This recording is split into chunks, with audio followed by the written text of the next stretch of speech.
Waziri Mkuu wa Pakistan Shehbaz Sharif amesema anatumai ya kuwa mazungumzo hayo yatasababisha kupatikana kwa amani ya kudumu. Ujumbe wa Marekani unaongozwa na makamu wa rais wa Marekani unaokutana na Irani ni kwa ajili ya kufungua njia ya kudumu ya kukomesha mapigano. Ni mkutano wa kwanza tangu vita vilipoanza.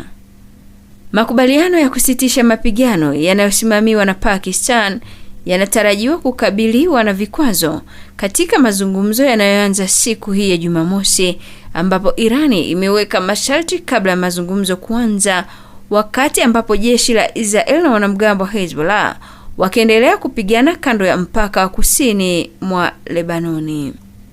Mapema siku ya Jumamosi, ujumbe wa Irani ulikutana na waziri mkuu wa Pakistan Shehbaz Sharif kabla ya kuanza mazungumzo na Marekani kuhusiana na kuvimaliza vita katika eneo la Mashariki ya Kati. Serikali ya Irani imethibitisha kufanyika mkutano huo na imeongeza na kusema kwamba mafanikio yote kati ya Irani na Marekani yatabainishwa mwishoni mwa mkutano huo.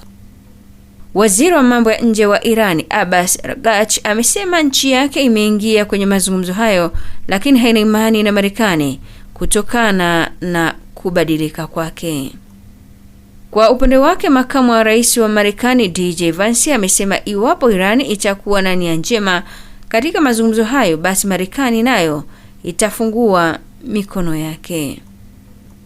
Wakati huo huo, chanzo kimoja kikuu kutoka Irani kimeliambia shirika la habari la Reuters ya kwamba Marekani imekubali kuziachilia mali zilizofungiwa za Irani zilizokuwa zimeshikiliwa Qatar na kwenye benki nyingine za kigeni.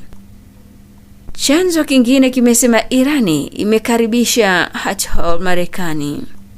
Hata hivyo, Marekani imekanusha tetesi hizo. Waziri wa mambo ya nje wa Pakistan Ishaq Dar ametoa wito kwa Marekani na Irani kushiriki kwa njia ya kujenga katika mazungumzo hayo.